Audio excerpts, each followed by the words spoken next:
Hello everyone. हमने अपने पिछले वीडियो में ट्रेडिंग अकाउंट को बहुत डिटेल में डिस्कस किया था कि उसका फॉर्मेट क्या होता है, उसमें क्या क्या आइटम्स इन्वॉल्व हैं। लेकिन आज के वीडियो में हम डिस्कस करने वाले हैं कि प्रॉफिट एंड लॉस अकाउंट का क्या फॉर्मेट होता है, क्या क्या आइटम्स आते हैं उसमें, और उससे एक रिलेटेड कॉन्सेप्ट है ऑपरेटिंग प्रॉफिट, वो भी हम डिस्कस करने वाले हैं। So hello everyone, this is Shrejal. I welcome you to Commerce Bench. Okay, आज का टॉपिक हम स्टार्ट करते हैं अपना, which is profit and loss account. ठीक है, अब हमने पिछले क्लास में क्या देखा था कि जब हम ट्रेडिंग अकाउंट बनाते हैं तो उसके एंड में हम जब उसे बैलेंस करते हैं तो या तो ग्रॉस लॉस आ जाएगा क्रेडिट साइड पे या फिर ग्रॉस प्रॉफिट आ जाएगा डेबिट साइड पे। ठीक है, अब उसी को हम ब्रॉड फॉरवर्ड कर लेते हैं, इसके जस्ट नीचे एक अकाउंट बनता है, उसी को प्रॉफिट एंड लॉस अकाउंट कहते हैं। उसमें ही हम इसे ब्रॉड डाउन करते हैं, ग्रॉस प्रॉफिट को डेबिट साइड से यहाँ पर और ग्रॉस लॉस को अपने क्रेडिट साइड से यहाँ पर हम ब्रॉड डाउन कर लेते हैं। ठीक है, उसके बाद इसको बनाना बहुत ही ईजी है, बिकॉज ट्रेडिंग अकाउंट में हमने अपने कौन से एक्सपेंसेस डाले थे, सारे के सारे डायरेक्ट एक्सपेंसेस, यानी कि जो कि किसी भी तरीके से अगर मेरे प्रोडक्शन को डायरेक्टली इफेक्ट कर रहे हैं, जो भी एक्सपेंसेस फैक्ट्री में किए जा रहे हैं वर्कर्स द्वारा, या फिर इलेक्ट्रिसिटी के एक्सपेंसेस थे, या फिर जो भी मैंने रॉ मटेरियल्स खरीदे हैं उनको मेरे फैक्ट्री तक ले आने के एक्सपेंसेस जो भी हैं, वो सारे के सारे ट्रेडिंग अकाउंट में हम लोग डाल देते थे। और यहाँ पर क्या एक्सपेंसेस आते हैं, यहाँ पर सारे इनडायरेक्ट एक्सपेंसेस ही हम लोग डाल देते हैं जो उसके अलावा बचते हैं ट्रेडिंग अकाउंट के अलावा। ओके, तो अब एक एक करके इन सारे एक्सपेंसेस को हम थोड़ा थोड़ा सा समझ लेंगे। एग्जाम में आपको एकदम क्लिक कर जाएगा कि आपको कौन सा एक्सपेंस कहाँ डालना है। ठीक है, ओके, तो स्टार्ट करते हैं। सबसे पहले हम लोग सैलरी से स्टार्ट करेंगे। ओके, सो यहाँ पे लिखा है सैलरीज। अब ट्रेडिंग अकाउंट में क्या लिखा हुआ था, ट्रेडिंग अकाउंट में इसी की जगह हमने वेजेस लिए हुए थे। वेजेस क्या होते हैं, जो मैंने आपको बताया था, जो लोग जो वर्कर्स होते हैं जो फैक्ट्री में काम करते हैं, डायरेक्टली प्रोडक्ट पर काम करते हैं, उनको हम वेजेस देते हैं। बल्कि जो एडमिनिस्ट्रेटिव स्टाफ होता है उसको हम सैलरी देते हैं, यानी कि सैलरी जो मंथली सैलरी पेमेंट की जाती है वो। अब कभी कभी क्या होता है कि आपको एग्जाम में ऐसे दे देगा कि आप वेजेस एंड सैलरीज को या तो ट्रेडिंग अकाउंट या प्रॉफिट एंड लॉस अकाउंट में से कहीं पर क्लासिफाई कीजिए। तो अगर वेजेस एंड सैलरीज लिखा हुआ है तो आपको ध्यान देना है पहला वर्ड क्या है, पहला वर्ड है वेजेस। अब वेजेस है तो आप दूसरे वर्ड को इग्नोर कर सकते हैं। ठीक है, वेजेस को आप सीधा सीधा वेजेस मानकर उसको ट्रेडिंग अकाउंट में डाल दीजिए। और अगर लिखा है सैलरीज एंड वेजेस तो आप वेजेस को इग्नोर कर दीजिए और उसको सैलरीज ही मान के, क्योंकि salary is the first word, उसको आप सैलरी मानकर यहाँ पर प्रॉफिट एंड लॉस अकाउंट में डाल देंगे। ठीक है, ये एक कंफ्यूजिंग पॉइंट रहता है, इसको ध्यान रखिएगा। ठीक है, अब आते हैं हम लोग प्रिंटिंग एंड स्टेशनरी पे। तो ऑफिस में जनरली प्रिंट आउट्स एंड ये सारी स्टेशनरी के जो पैसे होते हैं वो ये एक्सपेंस है। पोस्टेज एंड कुरियर, कोई चीज़ हमें कहीं भिजवानी है उसका एक्सपेंस है ये। Telephone and internet expense, her office में टेलीफोन्स यूज़ होते हैं, इंटरनेट के बिना तो काम ही नहीं है आजकल चलता, तो वो यहाँ पर डाल दिए जाएंगे। सारे इनडायरेक्ट एक्सपेंसेस हैं। आप ध्यान देते हुए चलिएगा अपने मन में कि क्या इनमें से किसी का भी इम्पैक्ट मेरे प्रोडक्शन पे पड़ता है, डायरेक्टली नहीं पड़ता। आपके दिमाग में ये चीज़ बनी रहनी चाहिए, इसी से आप क्लासिफाई करेंगे कॉन्सेप्ट से। बाकी रटने को तो फिर आप इतने एक्सपेंसेस कहाँ ही रख पाएंगे, राइट। तो ये चीज़ आप ध्यान रखते चलिएगा। इंश्योरेंस का एक्सपेंस, हर बार मैं अपने प्रोडक्ट्स का भी कराती हूँ इंश्योरेंस, और अपने जो एम्प्लॉयज़ होते हैं कई बार उनका भी इंश्योरेंस कराया जाता है, जो वर्कर्स होते हैं उनका इंश्योरेंस, वो सारी चीज़ें यहाँ पर आ जाती हैं। अपने बिजनेस को प्रमोट करने के लिए, एक तरीके से एडवर्टाइजमेंट करने के लिए, ये सारे एक्सपेंसेस यहाँ बिजनेस प्रमोशन एक्सपेंसेस में आ जाते हैं। ये रेंट हमसे मिस हो गया था। रेंट का मतलब यहाँ पर होगा ऑफिस का रेंट, जहाँ पर सारे एडमिनिस्ट्रेटिव स्टाफ बैठे हैं, उस ऑफिस का रेंट। ठीक है, तभी ये प्रॉफिट एंड लॉस अकाउंट में आएगा। अगर यहाँ पर फैक्ट्री रेंट लिखा होता तो सोचिए कि ये तो मेरे प्रोडक्शन को इम्पैक्ट करेगा, राइट, बिकॉज अगर वो फैक्ट्री ही नहीं होगी तो प्रोडक्शन नहीं हो पाएगा। इसीलिए जो फैक्ट्री का रेंट होगा वो ट्रेडिंग अकाउंट में जाएगा, because it is impacting the production. तो अगर कुछ भी नहीं लिखा हुआ है तो आप यहाँ पर इसे प्रॉफिट एंड लॉस अकाउंट में ट्रीट कर दीजिएगा। फैक्ट्री वर्ड लिखा होना जरूरी है। ठीक है, तो तभी वो आप उसे ट्रेडिंग अकाउंट में भेजेंगे। ओके, अब यहाँ आ जाते हैं वापस रिपेयर्स जो होते हैं, जैसे कि हमने डिस्कस किया था पिछले अपनी क्लास में जो मशीनरीज होती हैं उनको मेंटेनेंस चाहिए, ठीक है। मेंटेनेंस और रिपेयर्स उनका टाइम टू टाइम होते रहना चाहिए ताकि कोई ब्रेक डाउन ना हो उनमें, तो वही रिपेयर्स की बात करें। या फिर ऑफिस में कहीं कुछ टूट फूट जाता है तो उसके रिपेयर्स की बात हो रही है, वो यहाँ पर आएगा। डेप्रिसिएशन, ये तो मोस्टली आपको हर क्वेश्चन में डेप्रिसिएशन का ट्रीटमेंट मिलेगा ही मिलेगा कि जो भी मशीनरीज हैं वो डेप्रिशिएट होंगी। अब इसके नेक्स्ट क्लास में मैं आपको बता दूं कि हम लोग कुछ इलस्ट्रेशन डिस्कस कर लेंगे जिससे आपको बहुत ही हेल्प मिलेगी ये वाले क्वेश्चन सॉल्व करने में, ठीक है। अगर आपको थोड़ा बहुत नहीं भी समझ आया तो नेक्स्ट क्लास में बिल्कुल ही समझ में आ जाएगा आपको, ठीक है। सो डेप्रिसिएशन तो आपको कैलकुलेट करना मैं तभी भी बता दूंगी कि कुछ परसेंटेज दिया रहेगा आपको उसको मशीनरी के अमाउंट से मल्टीप्लाई करके अपना डेप्रिसिएशन निकाल के यहाँ पर लिख देना है उसे प्रॉफिट एंड लॉस अकाउंट में, ठीक है। वो आप उसको एक्सपेंस मान लेंगे, ठीक है। और फिर आते हैं इंटरेस्ट पे। अब मान लीजिए कि आपने किसी से कोई लोन वगैरह ले रखा है, कोई बैंक से लोन लिया हुआ है आपने, या किसी से भी लोन वगैरह लिया है, उस पर आपको इंटरेस्ट देना पड़ रहा है, वो इंटरेस्ट आपका एक्सपेंस है, यहाँ पर आ जाएगा, ठीक है। बैंक चार्जेस, मतलब बैंक को कई बार आप सर्विस दे रखी होती है आपने कि हमारे बिहाफ पर आप इतना इतना पेमेंट इस अकाउंट में हर महीने डाल दीजिएगा, या इस टाइप का कोई भी चीज़ें, तो बैंक चार्जेस, आपका डेबिट कार्ड के चार्जेस, क्रेडिट कार्ड के चार्जेस, ये सारी चीज़ें इसमें कवर हो जाती हैं। जनरल एक्सपेंसेस, मतलब कि जब कोई भी स्पेसिफिक एक्सपेंस नहीं, बहुत सारे मिसलेनियस एक्सपेंसेस मिलाकर हमने इसमें कोई भी एक्सपेंसेस डाल दिए हैं, ठीक है। इलेक्ट्रिसिटी एक्सपेंसेस, मतलब ऑफिस की इलेक्ट्रिसिटी के लिए। लॉस बाय फायर और थेफ्ट, इसका भी कभी कभी आपको ट्रीटमेंट करने को आ सकता है क्वेश्चन में, एंड ये मैं आपको क्वेश्चन के थ्रू ही समझाऊंगी, ओके। ये होता क्यों है, ये देखिए, जैसे कभी कभी अर्थक्वेक वगैरह हो जाता है, या कोई भी ऐसी नेचुरल कैलामिटी हो गई, या कोई भी मैन मेड डिजास्टर भी हो सकता है, जैसे कि फायर, और कुछ भी ऐसा हुआ जिससे कि आपके गुड्स डैमेज हो गए, जो गुड्स आपने खरीद रखे थे, तो उसका ट्रीटमेंट जो है, उससे जो भी लॉस होगा ना, वो आप यहाँ पर प्रॉफिट एंड लॉस अकाउंट में डाल देंगे। अब इसमें एक दो एस्पेक्ट्स और आ जाते हैं, वो हम क्वेश्चन से बेटर समझेंगे नेक्स्ट क्लास में, ओके। तो अब नेक्स्ट होता है कमीशन। कमीशन में आपको, जैसे किसी भी एजेंट की सर्विसेज वगैरह आपने ले रखी हैं, तो उसको आप कमीशन देते हो, ठीक है।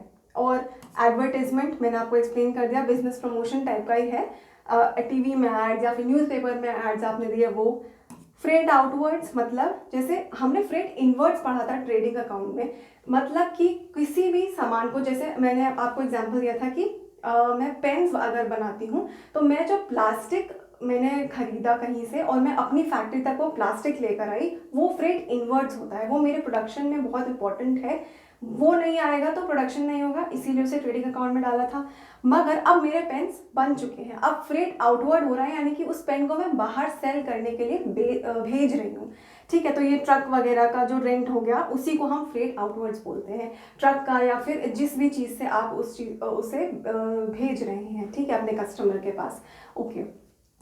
नेक्स्ट आता है डिस्काउंट अलाउड। अब कई बार आपने देखा होगा कि किसी भी शॉप पर आप जाएंगे तो आप जब डिस्काउंट मांगते हैं तो वो आपको डिस्काउंट दे देते हैं, वो डिस्काउंट भी यहाँ पर ही आ जाएगा, ठीक है। वो भी एक तरीका एक्सपेंस ही है कि ये पैसे मुझे नहीं मिले, ठीक है, तो डेबिट में ही आ जाएगा वो भी। अब ट्रैवलिंग एक्सपेंस, मतलब कि जैसे हमारे जो एम्प्लॉयज़ हैं वो एक जगह से दूसरी जगह ट्रैवल करते हैं, वो सारे एक्सपेंसेस कई बार ऑफिसेज ही पे करते हैं, तो वो भी यहाँ पर हो जाएगा, ठीक है। बैड डेट्स, अब बैड डेट्स का मतलब क्या होता है, मैं समझाती हूँ आपको एग्जाम्पल से, कि सपोज कर लीजिए कि मेरी कोई साड़ियों की दुकान थी, ठीक है। तो मैंने क्या किया कि साड़ियाँ जब बेची तो सामने वाले ने कहा कि, मेरे कस्टमर ने कहा कि अभी तो मेरे पास पैसे नहीं है, मैं आपको बाद में रिटर्न कर दूंगा। एंड कई बिजनेसेस इसी बेसिस पर चलते हैं, क्रेडिट पर चलते हैं, ठीक है। ये क्रेडिट बना रहता है उन बिजनेसेस में। अब क्या हुआ कि मैंने उसको उधार दे रखा था, वो था मेरा डेटर, ठीक है, वो मेरा डेटर बन गया। अब फ्यूचर डेट में उसे मुझे पैसे लौटाने थे, लेकिन फॉर सम रीज़न वो मुझे पैसे नहीं लौटा पाता है, तो अब तो मेरे वो पैसे डूब गए, ठीक है। जब मुझे कंफर्म हो जाएगा कि हाँ अब ये पैसे मुझे नहीं मिलने वाले हैं, बैड डेट हो, तो हम उसे बैड डेट बोलते हैं, ठीक है, कि ये मेरा डेट जो था वो बैड हो गया, मतलब अब वो मुझे वापस नहीं मिलने वाला, वो पैसा तो मेरा डूब गया, ठीक है। तो उसको हम एज एन एक्सपेंस ट्रीट करके प्रॉफिट एंड लॉस अकाउंट में ही लिख देते हैं, ठीक है। अच्छा, यहाँ की हमारी एक्सपेंसेस साइड खत्म हुई। और अगर इसके अलावा कोई भी और एक्सपेंसेस आपको क्वेश्चन में दिए भी होंगे तो आपको क्या दिमाग लगाना है बस, कि ये मेरे प्रोडक्शन को इफेक्ट कर रहा है कि नहीं। मोस्टली जो ट्रेडिंग अकाउंट में मैंने आपको एक्सपेंसेस बताए वो सारे फैक्ट्री वाले एक्सपेंसेस ही होते हैं जो प्रोडक्शन को इफेक्ट करते हैं, ठीक है। ऐसे करके आप कोई भी क्वेश्चन इजीली सॉल्व कर सकते हैं। ओके, अब थोड़ी सी इनकम्स भी डिस्कस कर लेते हैं। इनकम्स का पार्ट बहुत ज़्यादा होता नहीं है। तो रेंट अगर क्रेडिट दी हुई है तो ऑब्वियसली आपको मिली है रेंट, और उसको आप यहाँ पर लिख लेंगे अपने क्रेडिट साइड में, ठीक है। फिर डिस्काउंट रिसीव, जैसे डिस्काउंट मैंने दिया था अपने ग्राहक को, वैसे ही मैं जिसकी ग्राहक हूँ उसने मुझे भी डिस्काउंट दिया हो सकता है ना। जहाँ से मैं वो रॉ मटेरियल खरीद के लाई उसने मुझे डिस्काउंट दे दिया, तो वो यहाँ पर आ जाएगा, वो मेरी इनकम हो गई, ठीक है। कमीशन अर्नड मतलब कि मे बी मैंने किसी को एज एन एजेंट सर्विस दे दी कोई, ठीक है, तो वो कमीशन मैंने अर्न करी तो वो मेरे क्रेडिट साइड पर आ जाएगी। अब इंटरेस्ट रिसीव, अब इंटरेस्ट रिसीव मतलब जैसे कि मैंने कहीं पर भी इन्वेस्टमेंट्स कर रखे हैं, जैसे कि मेरी कोई एफडी है मेरे बिजनेस के नाम पे, तो उसके लिए मुझे इंटरेस्ट मिलेगा। मेरा सेविंग्स बैंक अकाउंट है उस पर भी इंटरेस्ट मिलता है। वो सारी चीज़ें यहाँ पर क्रेडिट साइड में आ जाती हैं। ओके, अब बात करते हैं बैड डेट्स रिकवर्ड। मैंने आपको क्या समझाया था कि बैड डेट जब हो जाता है तो हम यहाँ पर उसे डेबिट साइड पर लिख देते हैं। जैसे कि सपोज करिए मैं आपको एक पूरा एग्जाम्पल से इसको बताती हूँ। अब देखिए एग्जाम्पल, जैसे कि मैंने अपना एक डेटर क्रिएट किया, यानी कि उसने मुझसे उधार पर साड़ियाँ वो ले गया, ठीक है। तो debtor account debit to sales होगी सबसे पहली एंट्री, क्योंकि अभी मुझे क्या लग रहा है कि मैंने सेल कर दी 100 रुपये की और ये फ्यूचर डेट में जाकर मुझे ये 100 रुपीज़ वापस कर देगा, ठीक है। मगर फिर क्या होता है, मुझे पता चलता है कि ये जो पर्सन था वो बैंकरप्ट हो गया, अब ये मेरे पैसे डूब चुके हैं, मुझे नहीं मिलने वाले। तो सबसे पहले मैं क्या कोशिश करूँगी कि ये जो डेटर मेरी बुक्स में बना हुआ है इसको मैं पहले ख़त्म करूँ। कैसे ख़त्म करूँगी, मैं एक बैड डेट अकाउंट खोल दूँगी कि हाँ अब भाई मेरा ये 100 रुपये जो है वो डूब गया, और इसको डेटर अकाउंट में क्रेडिट कर दूँगी ये 100 रुपीज़। तो अब इससे क्या हुआ, सबसे पहले तो भाई ये जो मेरे पास डेटर था ना ये कैंसिल आउट हो गया, ठीक है। इसकी डेबिट एंट्री क्रेडिट एंट्री 100 से ये मेरी बुक से ख़त्म हो गया।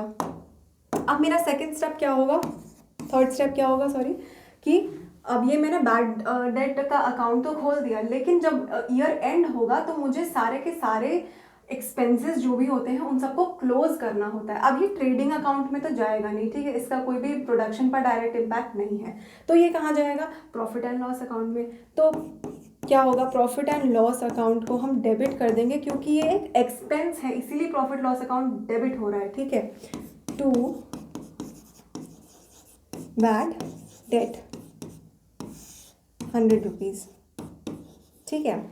तो ये हो गया आपका, यहाँ पर मैंने इसको भी अब कैंसिल आउट कर दिया, ठीक है, ये भी यहाँ पर कैंसिल आउट हो गया एक तरीके से, एंड मेरा profit and loss account he debit हो गया फाइनली इस चीज़ से। अब बैड डेट्स तो हमको समझ में आ गया, तो अब हम बात कर लेते हैं कि बैड डेट्स रिकवर्ड क्या होता है। कि अब क्या होता है कि 2 साल बाद या 3 साल बाद मान लीजिए कि जो मेरा डेटर था उसकी कोई बहुत बड़ी लॉटरी लग जाती है, ठीक है, और उसको ये ख्याल आता है कि सृजन मैडम के पैसे ले रखे थे मैंने, उसकी आत्मा कचोटती है, वो मुझे फ़ोन करता है कि मैडम आकर अपने पैसे ले लीजिए। तो मैं क्या करूँगी कि जब उससे पैसे मैं ले लूँगी, अब मुझे तो कोई उम्मीद नहीं थी कि मुझे पैसे मिलने वाले हैं कभी उससे, लेकिन अब जब पैसे मिल ही जाते हैं, मैंने तो इनफैक्ट उसकी पूरे अकाउंट्स ही क्लोज कर दिए थे बैड डेट्स का लिख कर, ठीक है, लेकिन अब मुझे क्या हो रहा है कि पैसे वापस मिल रहे हैं, तो मैं वो पैसे रिसीव कर लूँगी और उसको एज एन इनकम मान लूँगी और अपने प्रॉफिट एंड लॉस अकाउंट में डाल दूँगी, ठीक है। किस नाम से डालूँगी, देखिए मैं लिखूँगी, जब मैंने कैश रिसीव किया तो मैं क्या लिखूँगी, cash account debit to bad debts recovered, ठीक है, 100 रुपीज़ मुझे रिसीव हुए हैं, तो मैं कैश अकाउंट, कैश आया क्योंकि debit word comes in, cash आया और मैंने ये अपनी इनकम रिकॉर्ड कर ली, ठीक है, क्रेडिट ऑल द इनकम्स, तो बैड डेट रिकवर्ड मैंने क्रेडिट कर लिया। सेकेंड स्टेप क्या होगा मेरा, सेकेंड स्टेप मेरा होगा कि जब अब मुझे इस अकाउंट को, ये मेरा एक नॉमिनल अकाउंट है, मेरी एक इनकम है, इसको मैं कहाँ जाकर क्लोज करूँगी, ट्रेडिंग अकाउंट में तो कर नहीं सकती, तो अब मैं इसको प्रॉफिट एंड लॉस में ही कर दूँगी। क्रेडिट, देखिए bad debts account, bad debts recovered, debit, क्योंकि अभी इसका क्रेडिट बैलेंस है, तो इसको क्लोज करने के लिए, इसको ख़त्म करने के लिए मैं क्या करूँगी, इसको डेबिट बैलेंस, डेबिट कर दूँगी। कहाँ पर डेबिट करूँगी, किस अकाउंट में, पीएल अकाउंट में करके अब ये हो गया क्लोज मेरा, ठीक है। अब ये और ये एंट्री कैंसिल हो गई एंड ये हो गया क्लोज, सारा पैसा मेरे प्रॉफिट एंड लॉस अकाउंट में चला गया। आई होप आपको इसका लॉजिक क्लियर हुआ होगा, ठीक है, ओके। सो अब नेक्स्ट आ जाते हैं इनकम फ्रॉम इन्वेस्टमेंट। जैसे देखिए मैंने कोई भी इन्वेस्टमेंट कर रखा है, फॉर एग्जांपल मैंने किसी और बिजनेस में इन्वेस्ट कर रखा है, ठीक है। जैसे मैंने आपको शार्क टैंक का एग्जांपल दिया था अपने पिछले वीडियो में, तो शार्क टैंक वाले जो लोग होते हैं उन्होंने इन्वेस्ट कर रखा है अगर, तो उनको जो इनकम होगी वो यहाँ पर आ जाएगी, ठीक है। अब मिसलेनियस इनकम में आ जाएगा, जो भी इनकम कहीं भी क्लासिफाई नहीं हो रही है वो मिसलेनियस इनकम हो जाएगी एंड आपको इसी नाम से वो देगा क्वेश्चन में, तो आपको उसे simply profit and loss account में डाल देना है, ठीक है। नाउ अब बात आती है कि हम फाइनल इसको बैलेंस करेंगे, ठीक है। ट्रेडिंग अकाउंट में जब हम बैलेंस करते थे तो क्या हम लिखते थे उसमें ग्रॉस प्रॉफिट या फिर ग्रॉस लॉस, लेकिन जब हम प्रॉफिट एंड लॉस अकाउंट बनाते हैं तो हमारा ये फाइनल प्रॉफिट निकल कर आ जाता है। तो अगर मेरा क्रेडिट साइड कम हुआ यानी कि इनकम का साइड कम हुआ तो आ जाएगा मेरा नेट लॉस, और अगर मेरा डेबिट साइड कम हुआ यानी एक्सपेंसेस का साइड कम हुआ तो आ जाएगा नेट प्रॉफिट, ठीक है। ये बात आई होप आपको क्लियर हो गया होगा, ये पूरा का पूरा प्रॉफिट एंड लॉस अकाउंट। इसमें आपको बस इतना दिमाग लगाना है कि सारे इनडायरेक्ट एक्सपेंसेस यहाँ पर आ जाते हैं, ठीक है, और जो इनकम्स आपकी वहाँ सेल्स के अलावा हुई वो यहाँ पर आ जाएंगी, ठीक है, क्योंकि मोस्टली सेल्स के अलावा जो होंगी वो आपकी इनडायरेक्ट इनकम्स ही होंगी एंड सेल्स ही मेरा मेन काम है, वो तो सेल करना ही है ना, तो वो ही डायरेक्ट हुआ और वो ही ट्रेडिंग अकाउंट में है, उसके अलावा सब कुछ प्रॉफिट लॉस अकाउंट में, ठीक है ना। अब आते हैं नेक्स्ट टॉपिक पे, दैट इज ऑपरेटिंग प्रॉफिट। अब प्रॉफिट के ना दो बाइफरकेशंस हम कर सकते हैं, एक होता है ऑपरेटिंग प्रॉफिट एंड एक होता है नेट प्रॉफिट। नेट प्रॉफिट हम अभी अभी पढ़कर आए, जो प्रॉफिट एंड लॉस अकाउंट का और रिजल्टिंग प्रॉफिट एंड में ये नेट लॉस या फिर जो नेट प्रॉफिट यहाँ पर निकलता है उसकी बात हो रही है। अब देखिए इस ऑपरेटिंग प्रॉफिट को मैं आपको इस फॉर्मेट से समझा दूंगी बहुत ही ईजिली। देखिए अपने प्रॉफिट एंड लॉस अकाउंट को ही आप इमेजिन करिए कि यहाँ पर आपने ना ग्रॉस प्रॉफिट ब्रॉट डाउन किया हुआ है, यहीं पर हम ग्रॉस प्रॉफिट ब्रॉट डाउन करते थे ना ट्रेडिंग अकाउंट से, वही किया हुआ है, ठीक है। सपोज यहाँ पर फिर क्या करते हैं, ऑपरेटिंग एक्सपेंसेस लिखे जाते हैं इस साइड पर। अब आप पूछेंगे ऑपरेटिंग एक्सपेंसेस क्या होते हैं। ऑपरेटिंग एक्सपेंसेस का मतलब होता है जो भी एक बिजनेस की ऑपरेटिंग एक्टिविटी के कारण इनकर हुए हैं वो एक्सपेंसेस ऑपरेटिंग एक्सपेंसेस कहलाते हैं। मतलब जैसे जो मैंने हमने अपने फॉर्मेट में देखे थे, ये मोस्टली सारे एक्सपेंसेस जो हैं वो ऑपरेटिंग एक्सपेंसेस ही आपको दिखाई देंगे except this loss by fire, ठीक है।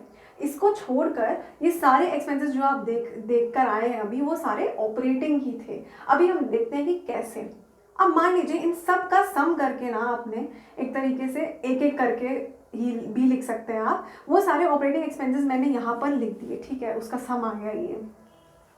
अब मैं बात कर रही हूँ ऑपरेटिंग प्रॉफिट निकालने की। कैसे, क्यों निकला ऑपरेटिंग प्रॉफिट, क्योंकि मान लीजिए मेरा ग्रॉस प्रॉफिट का अमाउंट ज़्यादा था और उसमें से मैंने माइनस किए ऑपरेटिंग एक्सपेंसेस, तो निकला ऑपरेटिंग प्रॉफिट। अभी मैंने नॉन ऑपरेटिंग एक्सपेंसेस या इनकम की बात तो करी ही नहीं है, ठीक है। सिंपली यहाँ पर जो भी बैलेंस बचेगा उसको हम ऑपरेटिंग प्रॉफिट बोल देंगे।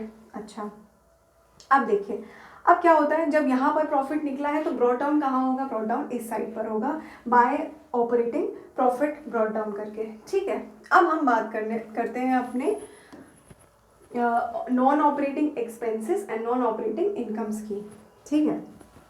सबसे पहले बात कर लेते हैं नॉन ऑपरेटिंग एक्सपेंसेस की, जो हम इस साइड लिखेंगे। एक्सपेंसेस हमेशा ही डेबिट साइड में लिखते हैं। एक तरीके से अगर आप देखें ना, तो ये प्रॉफिट एंड लॉस अकाउंट वैसे ही बन रहा है जैसे पहले बना था, कि सारे के सारे एक्सपेंसेस डेबिट साइड में हम लिख रहे हैं। बस फर्क क्या है कि यहाँ पर हमने क्लासिफाई कर दिया है दो भागों में, ऑपरेटिंग एक्सपेंसेस में एंड नॉन ऑपरेटिंग एक्सपेंसेस में। होते क्या हैं ये देखते हैं।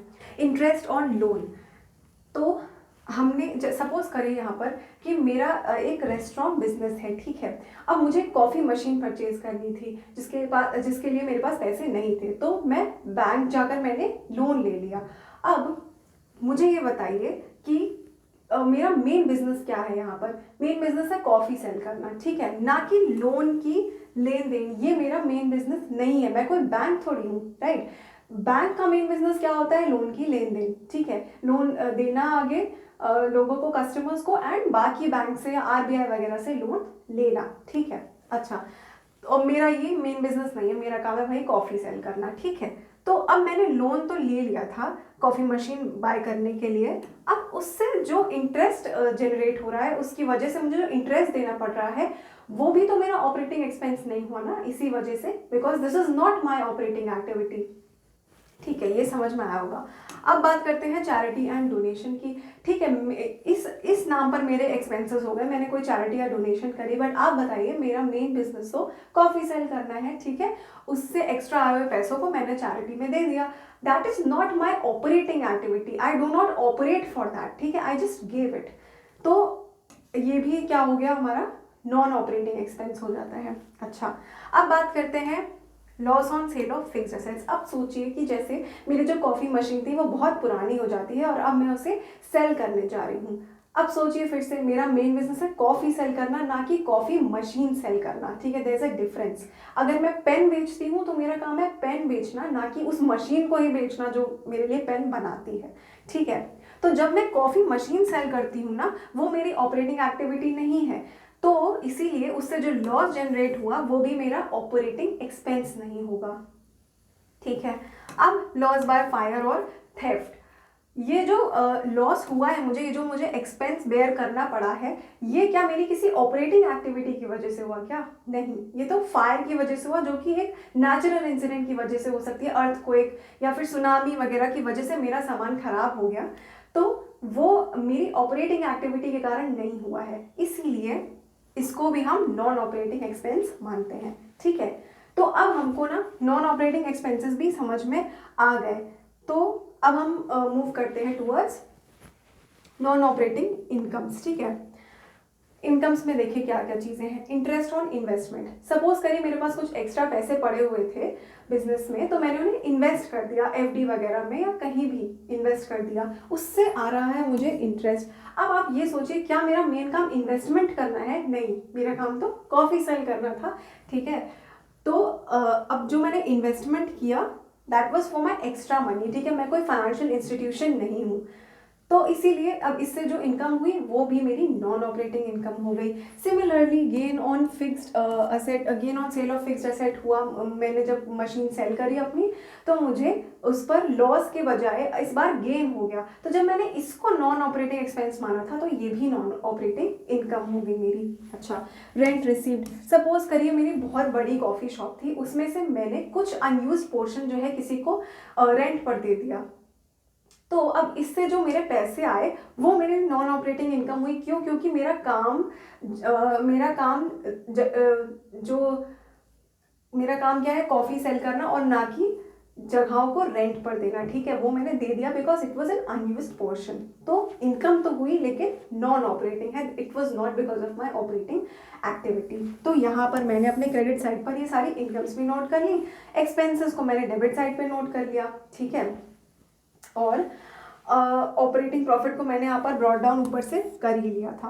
अब मुझे इनका बैलेंसिंग का टाइम आता है, तो मान लीजिए कि यहाँ पर मेरी डेबिट साइड कम हो गई, एक्सपेंसेस का साइड कम हो गया, तो मुझे हो गया प्रॉफिट। अब इसको हम बोलेंगे नेट प्रॉफिट, ठीक है। मतलब कि जो हमने पिछले वाले स्लाइड पर देखा था अपना प्रॉफिट लॉस अकाउंट, वो हमें यही वाला फाइनल अमाउंट दिखा रहा था, ठीक है। उसने हमें बाइफरकेशन करके नहीं दिखाया, बस ये बाइफरकेशन करने की ज़रूरत भी नहीं है आपको। वैसे एग्जाम में आपसे अलग से कभी पूछ ले कि हमको ऑपरेटिंग प्रॉफिट कैलकुलेट करके बताओ, तो आपको पता होना चाहिए कि non operating and non expenses and non operating income क्या होते हैं।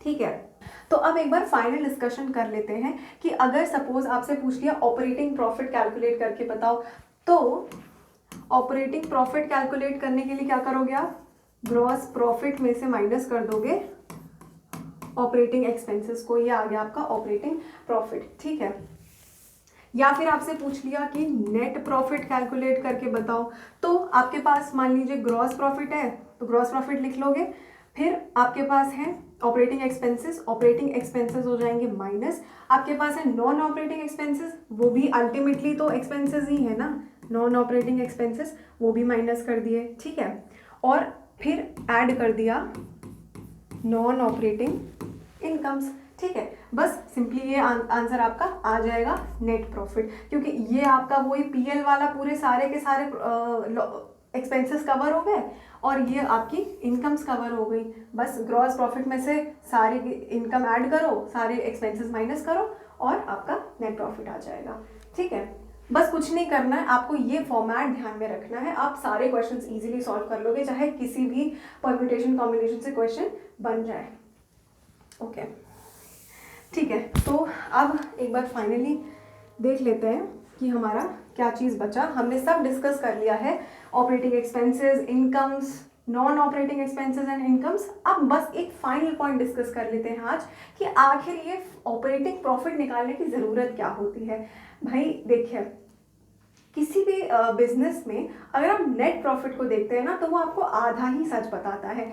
वो आपको ये बता देगा कि इस पूरे बिजनेस को चलाने में इतना मेरा प्रॉफिट आया है, लेकिन ये नहीं बताता कि इस प्रॉफिट में हो सकता है कोई ऐसी इनकम हो जो हमने अभी डिस्कस करी, इंटरेस्ट ऑन इन्वेस्टमेंट, या फिर फिक्स एसेट को सेल करने से गेन्स हुए हो, या फिर रेंट रिसीव करी हो। अब अगर ये नहीं बताया तो फिर क्या नुकसान हो रहा है। जैसे मान लीजिए जो स्टेक होल्डर्स हैं, जिनका हमने डिस्कशन किया था कि कौन होते हैं वो स्टेक होल्डर्स, इन्वेस्टर्स वगैरह, उनको एक झूठी पिक्चर मिल रही है। उनको क्या लग रहा है कि जो नेट प्रॉफिट, अरे वाह नेट प्रॉफिट अगर बहुत ज़्यादा आ रहा है तो वो खुश हो जाएंगे कि नेट प्रॉफिट तो बहुत है, लेकिन उस नेट प्रॉफिट का बाइफर्केशन भी होना ज़रूरी है ना, कि उसमें से ऑपरेटिंग एक्टिविटीज़ में से कितना आ रहा है और नॉन ऑपरेटिंग एक्टिविटीज़ में से कितना आ रहा है। ये सब नॉन ऑपरेटिंग एक्टिविटीज़ की वजह से हो रहा है।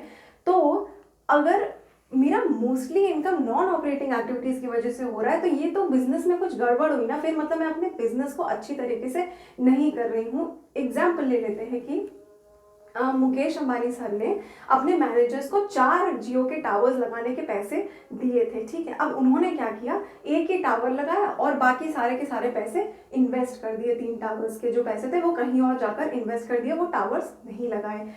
तो अब जो नेट प्रॉफिट निकल कर आएगा बिजनेस का, वो तो मिक्स है ना, एक तो टावर से होने वाली जो इनकम है उससे, और जो इंटरेस्ट आ रहा है इन्वेस्टमेंट के कारण उससे। अब मान लीजिए इंटरेस्ट जो आ रहा है वो इन्वेस्टमेंट से वो बहुत ज़्यादा है, ठीक है, तो ये एक डिस्टॉर्टेड आपको फिगर दे देगा नेट प्रॉफिट का, विच इज़ नॉट गुड। ठीक है, तो मुकेश सर को ये पता होना चाहिए कि मेरे मैनेजर्स ने इन 3 टावर्स का पैसा तो इन्वेस्टमेंट में लगा दिया instead of growing my business. ठीक है, मुझे तो बिजनेस आगे बढ़ाना है, राइट। तो ऑपरेटिंग एक्टिविटीज से आने वाले जो रेवेन्यू है वो ज़्यादा होना चाहिए as compare to non operating. Non operating को साइड में ही रहने दिया जाए तो बेहतर है। ठीक है, तो एक क्लियर पिक्चर देता है ऑपरेटिंग प्रॉफिट की ऑपरेटिंग एक्टिविटीज से होने वाली सारी चीज़ों को कंसिडर करके वो प्रॉफिट हमें बताता है। ठीक है, और नेट प्रॉफिट थोड़ा सा डिस्टॉर्टेड हो सकता है, बस इसके अलावा कुछ भी और नहीं है।